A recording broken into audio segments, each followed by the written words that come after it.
Hey everybody, and welcome to the Quadcopter review. I'm your host Pepe Prawns, and before we get started, as always, I ask you to like, comment, and subscribe to the channel. Subscribing helps us get our subscriber base nice and high, which helps the channel, and liking and commenting helps our video get out there to the world for them to see it. So today, I'm going to be building a TomoQuads Whoopee! Now, this is a cinewhoop, they are being called, slash an HD whoop. So it's a little tiny ducted whoop that's going to carbon fiber frame whoop though, but idea, at least for me, behind it is more of slow cinematic shooting with your HD camera in there as all-in-one kind of piece instead of strapping something to the top of your quad. For me, you know, getting some shots maybe I couldn't normally get. So let's look at what we need to do this. In my particular case, we're going to need the Beta FPV Beta 75X frame. We're going to cut the pieces out of the middle to use the ducts, and I'm probably going to use those props as well here because we are going to try it with the Beta FPV motors. I am using the HGLRC TX20V2 VTX, and this is a 25-200 switcher. It's got a bit of a long cable there, of course, but we're going to make that work. I'm also going to be using the FR Sky XM Plus, and I usually use that. That's my go-to one. Unless I need some other features, then I'll use something else. But we're going to be using the Beta FPV 1103 11,000 kV motors, and I'm also going to try it on these motors I got that are 1102 11,500 kV motors, 1.5 inch props, which fit in the ducts just fine. But they were 20 bucks for 4, so I mean, you know, why not try both? I got them to use, so we're gonna try both and see if we can notice a difference. I am also using the HGLRC F4 Zeus board, and this is ESC's flight controller, the whole wackadoodle in one flat board, which is going to make it easier for me to put this larger stack in there. I'm also using pretty much a Gennaro brand right-hand circular polarized stubby antenna, and the Caddx V2 camera, and that's the Turtles camera, and I'm using the V2. V1 was not so great, so we'll see how the V2 is. So let's go ahead and get started. First thing I did was I put my standoffs on the frame itself and started to take a look at what kind of height we're going to have for a stack here and what kind of modifying of these standoffs. I could use a little bit shorter standoffs. I never can seem to find any a little shorter than these. I could use them, I just got to find them. Which brings me to, make sure you have lots of spare parts, bolts, nuts, wires, etc. The kit comes with lots of things, but you're going to find as you make it work for yourself and your components, you're going to need some things to make that work. So the kit for the stack, well, not stack, but for the Zeus came with a wiring harness. I'm not going to use it, but if you do get this 20x20 Zeus board for something else, you might want to know what's in the box. And we get that little wiring harness. We also get ourselves a sticker set, and we get a capacitor. Now, I'm usually one on the fence about capacitors and if I need it or not. So usually what I do is I fly it without, and then if I decide it needs it to go on there, we'll put it on there. They're very easy to use. I also use the XT30 as my power lead, and that will go in the back of this stack here. So let's go ahead and take a look at this stack. As you can see, we've got lots and lots of pads to solder to, our ESC pads. In the back, we have our positive, negative, and our VTX goes in the back there, positive, negative, and camera for your VTX. And on the front, we have our S-bus and assorted receiver and power and ground on the front, as well as our camera pads in the front. So what we do is we stick it into our not so helping of hands. I don't like this particular helping hand set that I own. It kind of just, it's just always seems to be loose and flopping around. So we're going to put some paste on all of this. We're going to use our flux paste and our flux pin, and you know, put some flux on everything we need to use. I usually take well, what I have is a broken pair of tweezers, and you just need something with a little bit of tip, brush, you know, if you got a toothpick, whatever it may be. You just want to be able to get a little on there, and then apply it to the pads you're going to want to solder to. So what I do is I take it on some of these oddball ones here, and I just put a little on, and a little on. And this is, if you're wondering about the Zeus board, that is S-bus, ground, and power for our receiver right there. A little bit above it is our cam, and power and ground up there for our actual camera. The turtles will be set up there. So I don't show you, but I do apply paste there as well. And then we're just going to paste up here in fast motion the rest of our power leads and our VTX that I told you was back there. And then what we're going to do is we're going to switch to the handy dandy pin. Now, if you haven't seen one of these pins before, they also come in like a hypodermic needle style too. But this pin is basically like an old paint pin. You push the tip down a little bit, you get the flux flowing, and then you just dabble it on the pads, and off you go. So on the bigger pads like the ESCs and stuff, it's really easy to use the pin over it. And as you can see, sped up. That was without speeding up time. It was that much faster. So let's take old Manday, the soldering iron here, and start soldering up our pads. What I do is apply the tip to the pad and then apply the solder to the tip, and with good flux on there, that flux is gonna, or that solder is gonna flow right down onto the pad, and we make ourselves some pretty shiny balls, name of your sex tape, onto the pads. So we're gonna do that up, and I usually start, for me personally, I start with the ESEs, the bigger pads. Just to get myself, in a bit of a rhythm, try to knock the shakes out of my hand and everything on an area I've got more space before I move into the smaller ones that aren't quite as forgiving. So what we'll do here is do some up of these little ones after we got started here, which again is our receiver. And you'll see what I mean about these helping hands. They always just seem to move around, and I'm sure I'll get a comment that, oh, it works fine for me, but I'm sure it does work fine for others. With this particular one, I need to get that octopus one. This is just always struggled with this thing. But another technique you can do if you got a good amount of paste on your board there is you can actually just slide up and down on these pads, and it'll just grab nice little balls for you, and you'll be all set that way if you're kind of in quick mode. So let's go ahead and throw this into speed mode and knock off the rest of our soldering.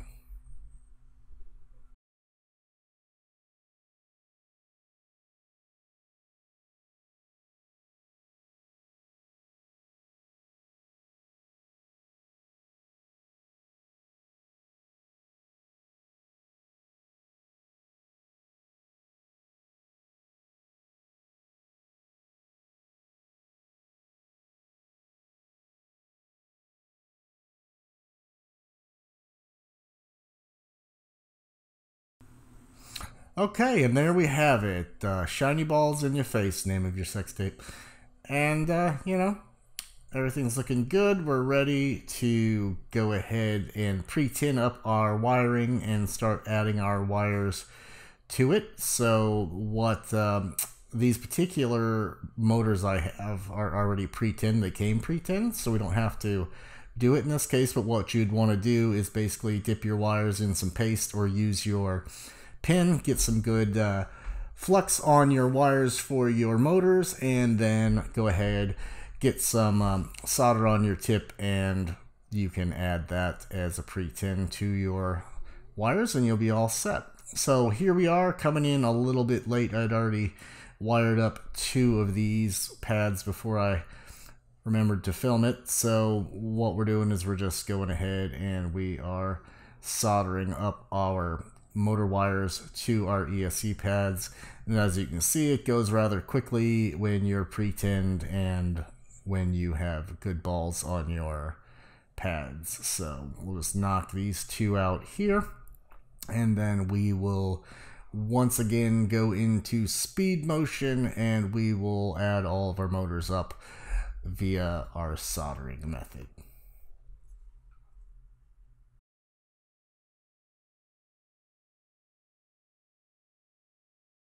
Now, if you get yourself a little bit of an ugly soldering joint, just take a little bit of that paste or your pin, apply a little bit more of your paste on there, and go ahead and reheat it up, and you'll see it'll jump all right back into shape, and you have yourself a nice little soldering joint.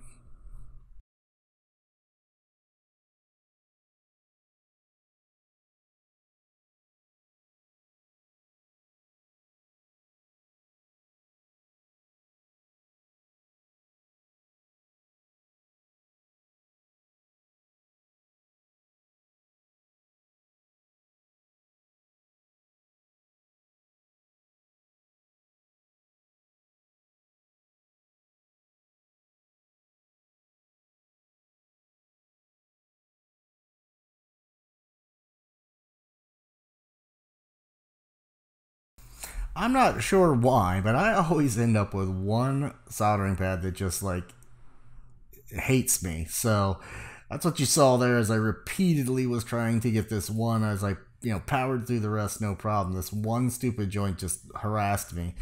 And we did finally get that squared away. And we have all of our motors and our power lead now soldered on. As you can see, if you think about it, when you're doing your power wires there to your plug, kick them out a little bit on this Zeus board so that you're giving yourself room for the VTX. So we powered through the rest of the soldering, because how much of that can you actually want to see? So we've placed the VTX, as you can see, in the back, ground by the ground, positive by the positive, and camera dead in the middle. And that is a kind of an awkward soldering area. You might even want to consider doing it before the power leads. So just a heads up there. Now we're going to put our camera lead here on the front, and that again, we're going to see this little extra wire here, guys. We're going to solder these wires on, but that extra 2 sets of wires in that that clip, you want to leave that on, because that is, if you're not aware of it, some people are, that's going to be so you can plug in that little adapter and set your settings for your OSD and stuff. And we're also have prepped our, well, we haven't prepped it yet, but we're going to prep our receiver with 3 wires so we can solder it to the front there as well.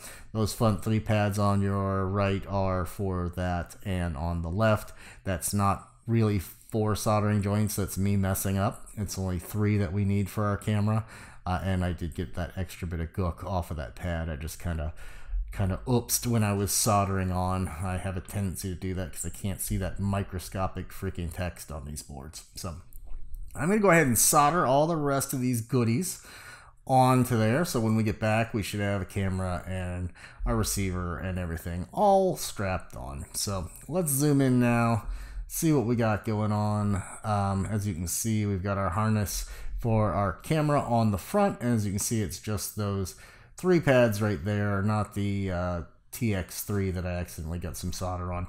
And our receiver is now also soldered on to this area as well.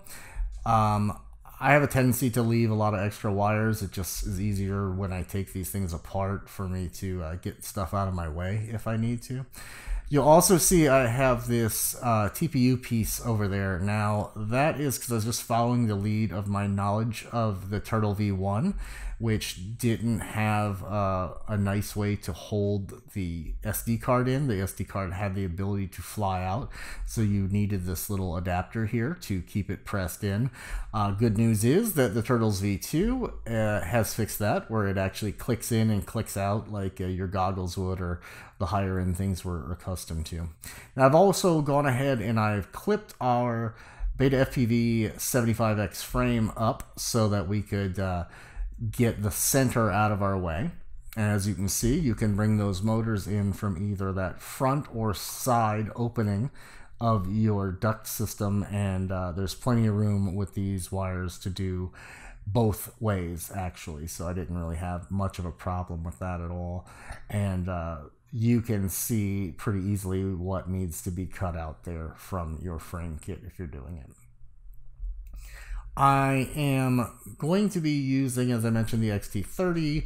I'm actually going to be running mostly a 500 milliamp 2S Turnigy battery is what I'm going to be using. I'm going to try it with the 300 as well, but I think we're going to want a little bit of time out of this. So here we are. We have, as I mentioned, we already had our soldering done, so we went ahead and just made our stack. So we've got our Zeus, and then we've got our turtle, and then we've got our VTX, and I printed out this holder that was actually made for this TX20 VTX, so you can actually put it on there, still see your readout for what channel you're on, and it is set with a XM Plus area right there that I can snap my XM Plus into, and then I can have my complete stack underneath the hood. So you know, I used standard bottom standoffs on the bottom, and then I modified my standoffs between the Zeus board and the turtle to be shorter than your standard standoff. I actually printed some small TPU standoffs to also give it some anti-vibration, which brought me down enough to get my VTX on and actually get my receiver under there, and actually put a top covering over my receiver too, and then put the lid on it, and all that worked without any issues. Now, other items you get in the kit, as you can see, we got that TPU camera mounts there they gave us. They gave us mount in the back for our antenna to go through.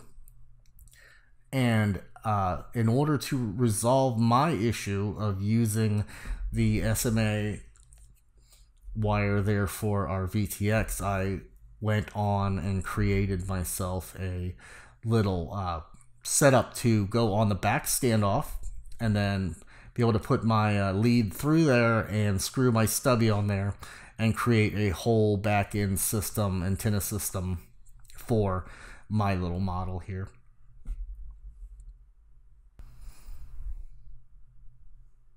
And here's that little piece of TPU they send us that I was mentioning for your antenna off of your receiver that goes on the back standoff.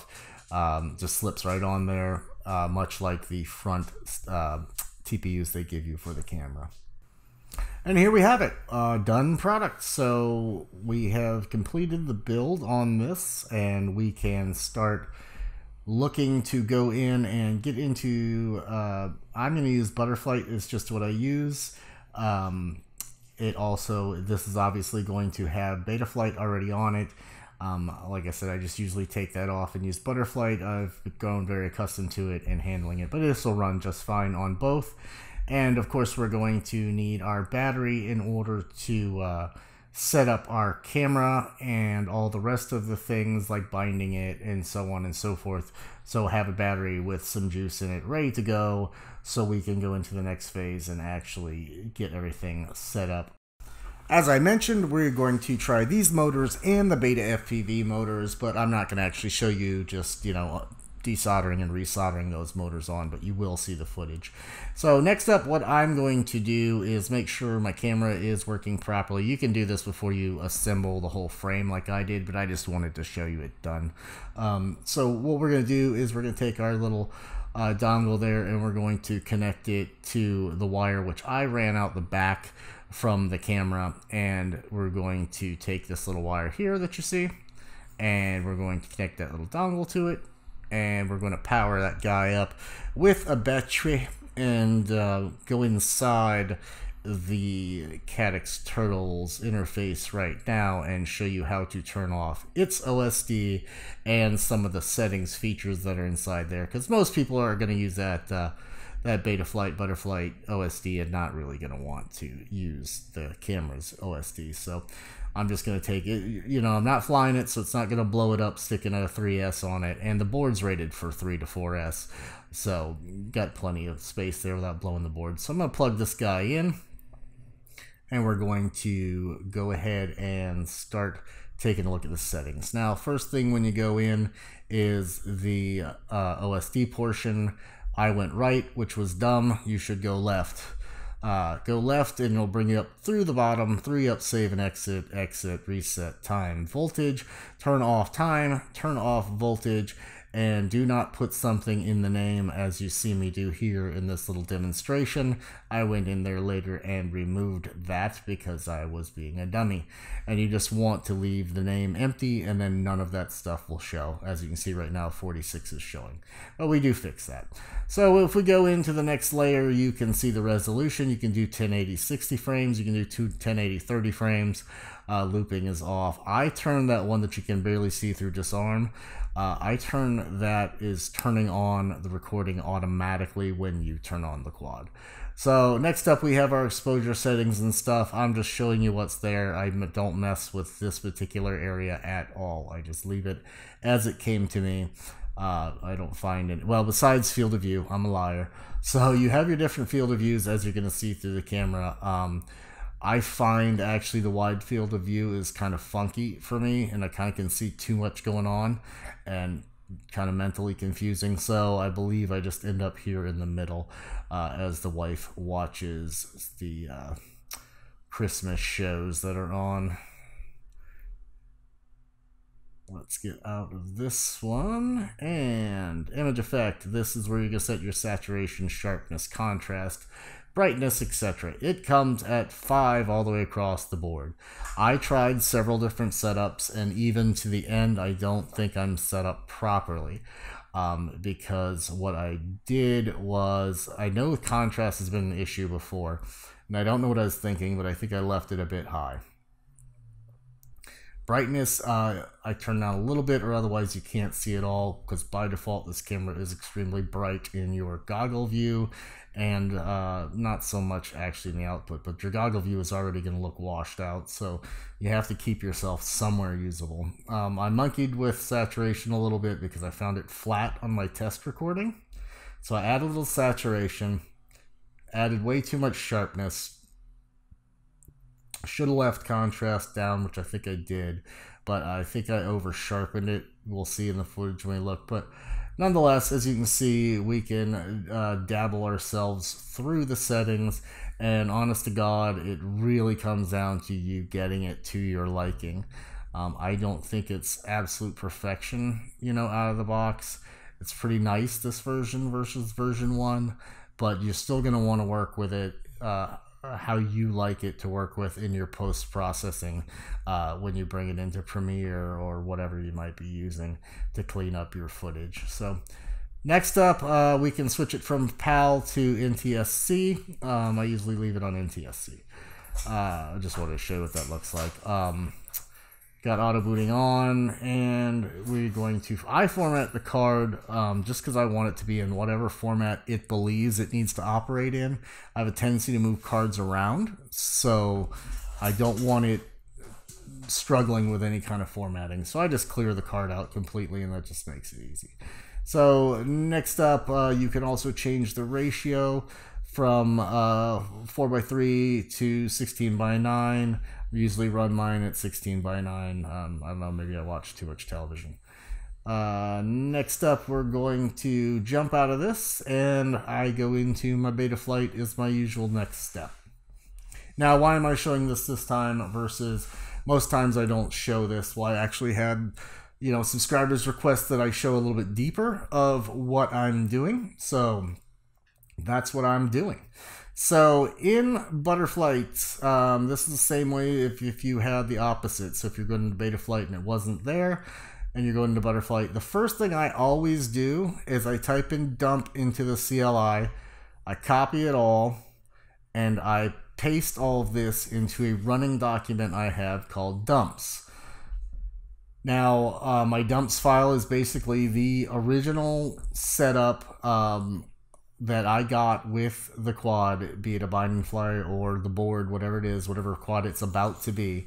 I keep that original setup in that running file. So if anything should go wrong, I can always go back to that, copy it, put it back in the CLI, and overwrite and put it back to where it was in case I screw something up. Now, the second methodology I do is you can also press that save button on the right hand side when you're in the CLI, and I save it to a file. So I worked in IT for eons, and we used to call our department the Department of Redundancy Department.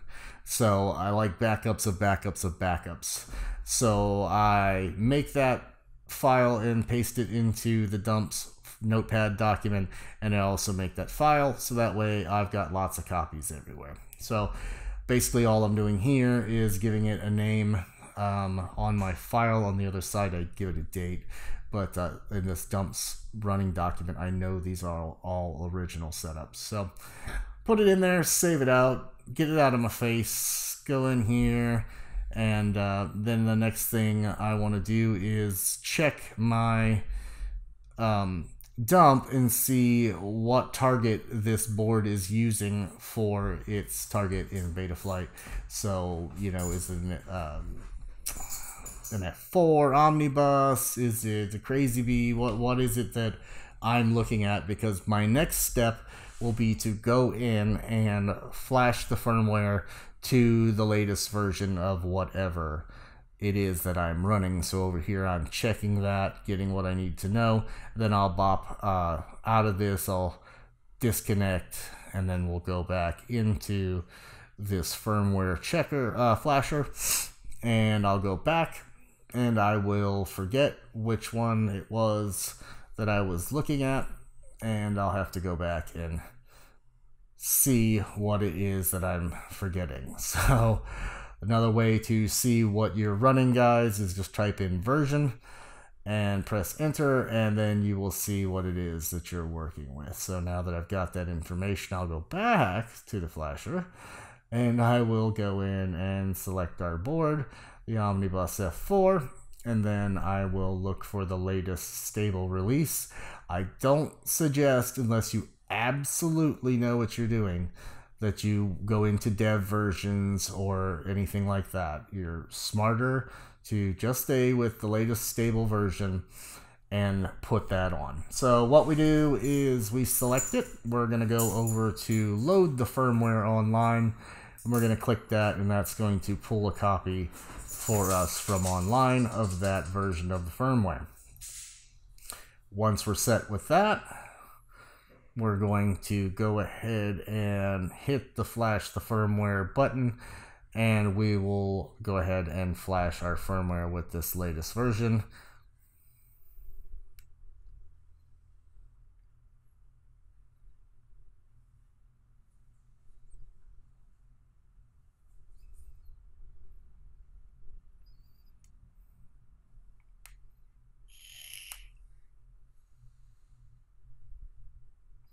And off we go. The latest version starts coming in.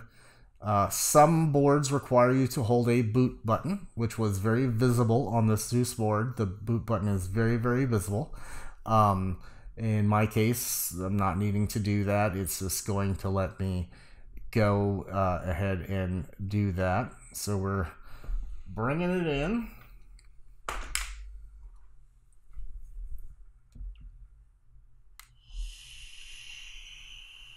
Takes a little bit. Have a vape in between if you so desire.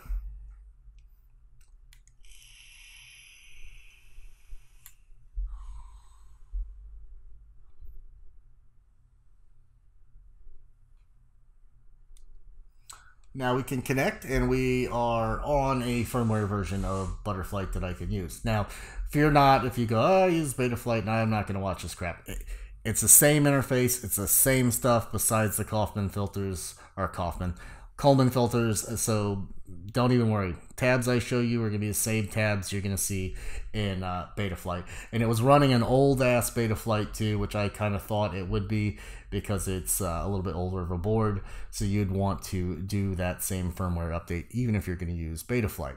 So first thing I do is we're going to go in here and we're going to set up our UART for our serial, which is basically our receiver, and how that's receiving it. So we're going to set that up because I know it's on UART 1.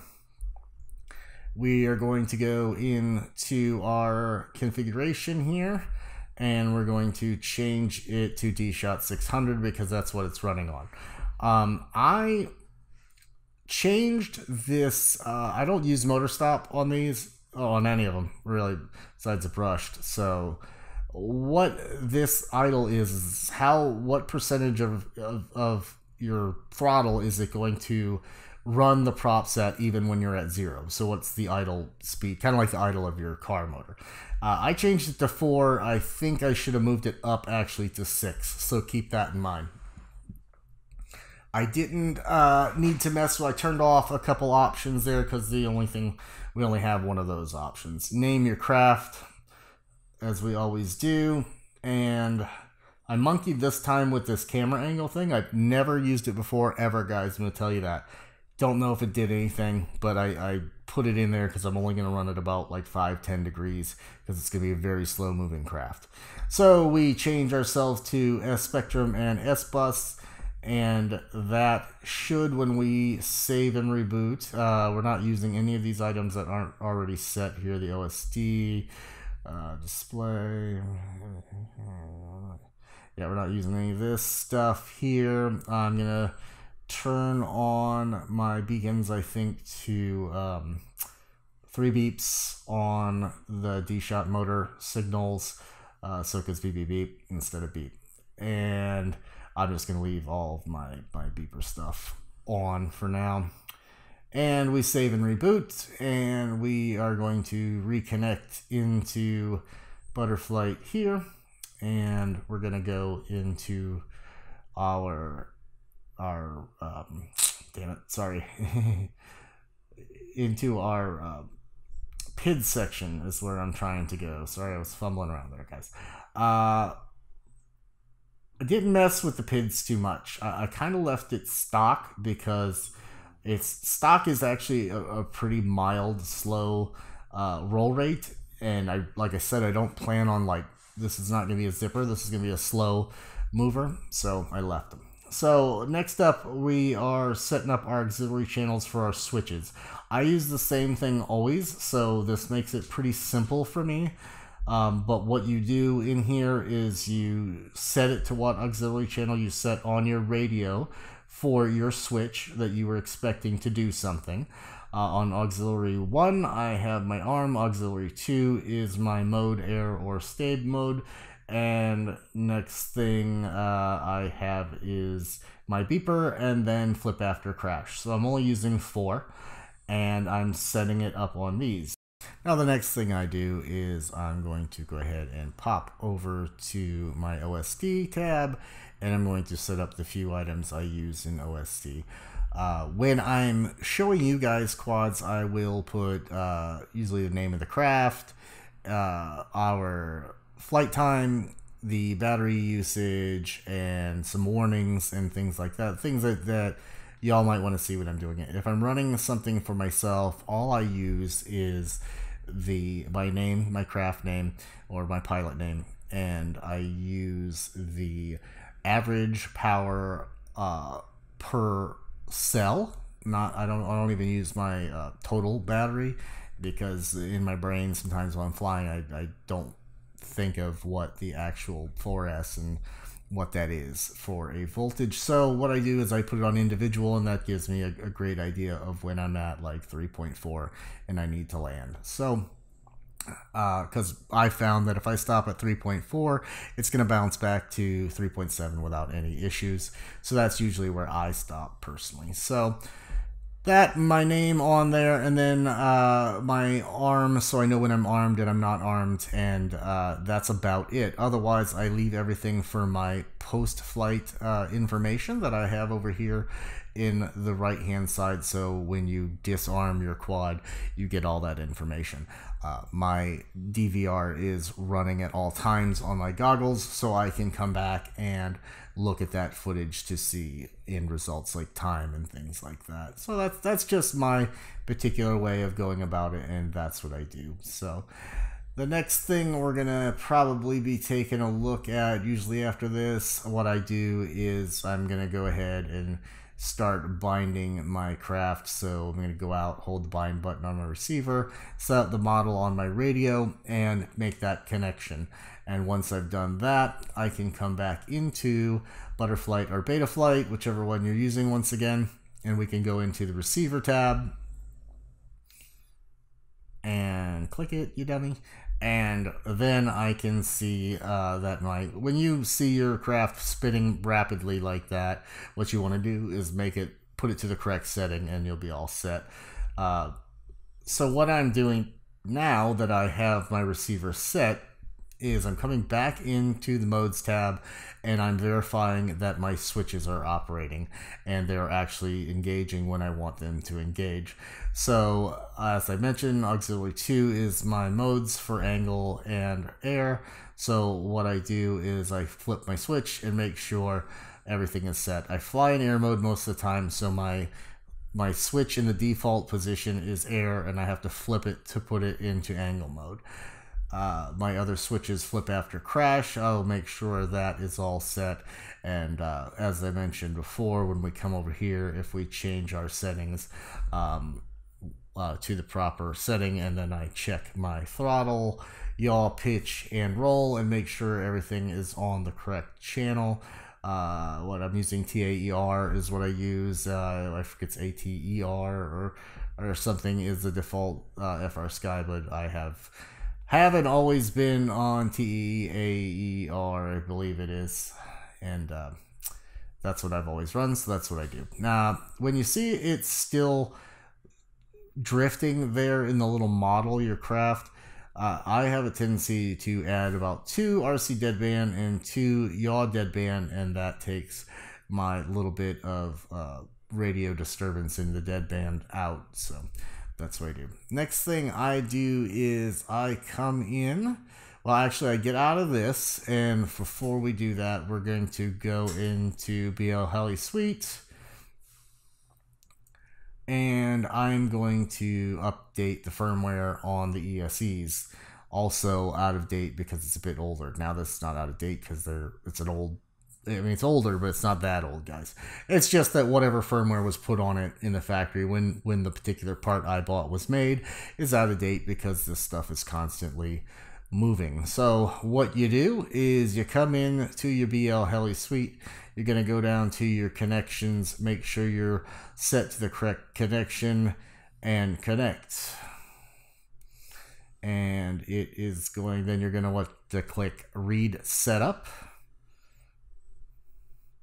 Right, it's going to find all 4 ESCs, which is always good news, and it's going to read them.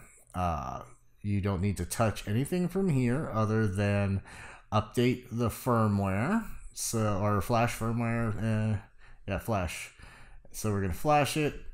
It's going to say it's intuitive, so it's going to say this is what you were on, this is what you want to be on. It's the latest, so nothing fancy to sort through. Don't pick anything else, just do what it says and let it update, and it's going to do this little mode for each and every one of your ESCs, and it's going to update each individual ESC to the latest firmware.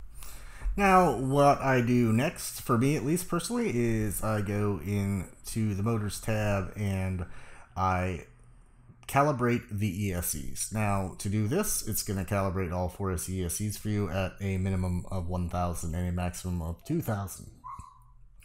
What we do is we run it, and it's going to say turn off the ESCs, which means pull your battery. Why they don't say unplug the battery, don't know. But unplug it, say okay. Then it's going to say plug in your battery, but in a foreign tongue, not really. It's going to say arm the ESCs, so it means plug in your battery. So plug in your battery, press OK. Calibration is going to go on here, and you're going to hear one chime that's going to sound weird to you because it's only half of the chime that you're normally hear.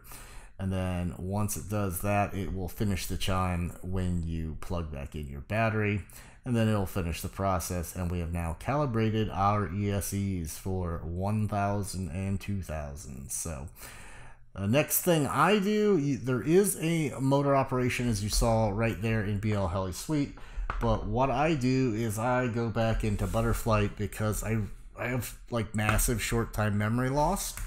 My mother must have dropped me as a child, and I need to see this little guy here that shows me what the rotation is, or I forget what way I need to make my props spin when I'm testing to make sure all my motors are spinning the proper direction, because depending on how you soldered it onto the ESC, you can basically reverse your motor, and you need to reverse it in the direction you want.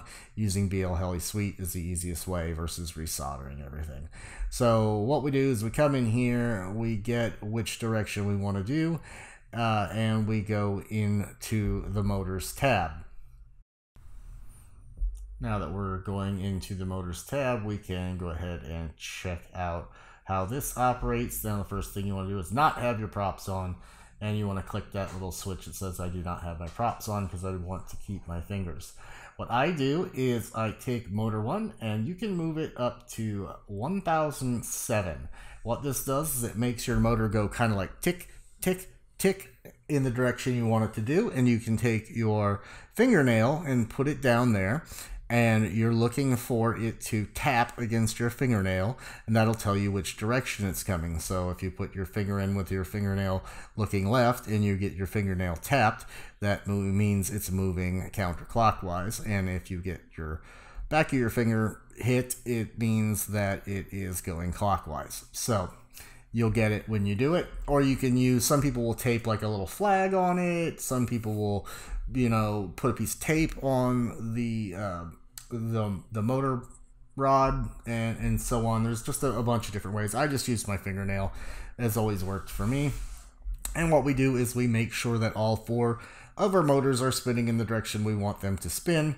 And if they are, we're all set, which does happen often.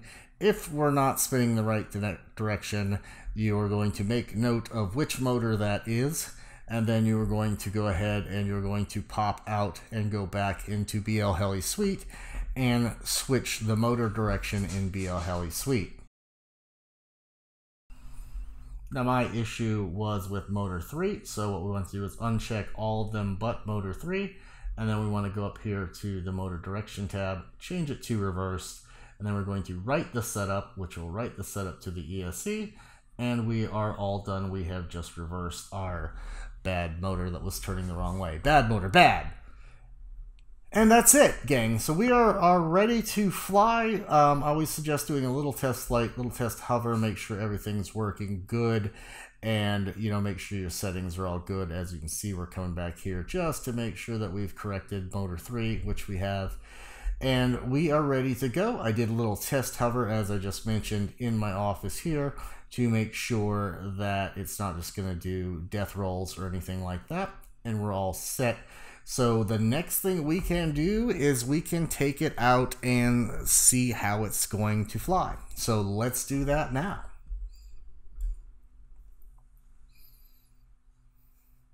Our first bit of footage is the settings you saw me make on the camera, and we are actually using those blue motors that I had, the 1102 11,500 motors, and we are kind of just, this is maiden stuff, so there's PID tuning to be done on a fresh build. There are a lot of things you want to figure out about your build once you've got it. You want to try to get your balance and everything straight about your gyro and stuff as well. So what I'm doing is just kind of getting a feel for what we're going to have here. Unfortunately, there is a breeze, and although this is basically a 90mm whoop, once it's all said and done, you know, it's still a small craft, and theoretically it is somewhat underpowered for the weight for a reason, because my intent is not to zip it around, but kind of like do that kind of crap where I stalk my neighbor with it. So we're just kind of taking it easy, seeing what's happened here. We're going to take mostly looking at how our camera footage is coming out, seeing if we're getting any jello or anything like that in the camera. So far, so good. Feeling like these motors are slightly underpowered. Now, again, these motors were my choice, not the recommendation of the manufacturer of this frame. This was just something I wanted to try, and by no means has this got anything to do with what they told me to run.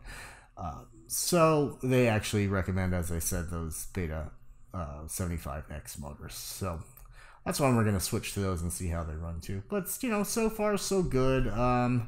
You'll see the Spanish moss blow around here and there, on and off, which makes it even harder because right about the time you think you have a good hover, if you get a breeze, you're getting, you know, blown sideways and stuff. Now, this was on a 500 mAh 2S Turnigy battery, and in this particular case, I got, I think, 2 minutes, about 2 minutes 30 seconds flight time. This is not necessarily not to be expected if you didn't know this. One of these little HDs like the Turtle or Split Mini 2 are power consumers. Remember, it's got to have power to record and run the camera and everything, so you're actually adding more power drain by using these things when we're talking about such a small battery and such a small capacity. You know, I'm even pushing it, which is probably not helping my flying because I'm running a 500, which is considerably heavier than a 400 or such, which they recommend. So, but as you can see, you can start once inside here. We take the draft out, besides when I get in with these damn fans blowing me around.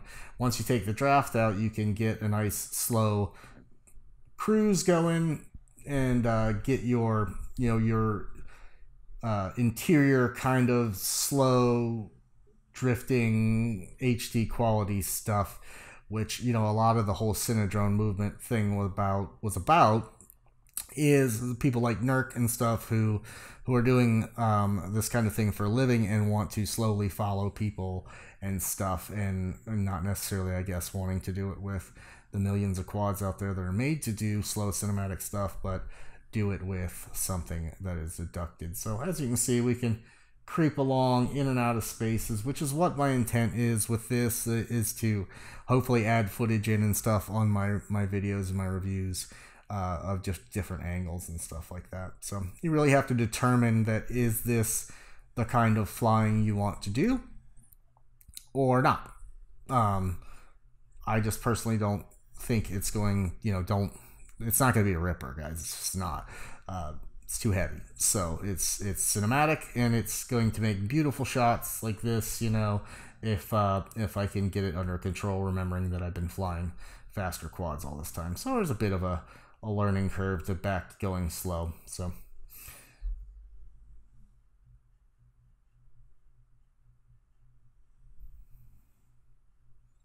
camera quality is great in my opinion. Let you guys decide and give me feedback about that, but I think, you know, the camera quality is great, and I've not really applied much to this. I'll apply some adjustment to the next footage and show you it with more of a post effect. But these two that you just saw were bone raw camera footage straight out of the camera with the settings I had put in. And like I said, this next bit of footage I will clean up and let you see it and what you can do to it if you clean it up. So this next run here is on the Beta FPV motors. I made the switch out to the 1103 11,000 kV motors, and began to give it a little run here and see how it goes. Pretty much that's the bulk of my input, guys. Again, getting used to it, fine-tuning things. You know, I'll be using more of this on my Pepe Prawns separate channel where I do flight stuff here and there. So I'll put that stuff there. But you know, final thoughts. It was fun, worth doing if you enjoy building and doing that kind of stuff, and you have use for a slower moving HD Whoop. This is the action for you. I'll put all the links below to everything I used in the build, and as always, don't forget to like and subscribe, and I'll just leave you guys to the rest of this footage. Happy flying.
Hey guys, thanks for stopping by and checking out the Quadcopter review. If you want to see more interesting reviews on FPV related stuff, take a look up here in the old right corner right there.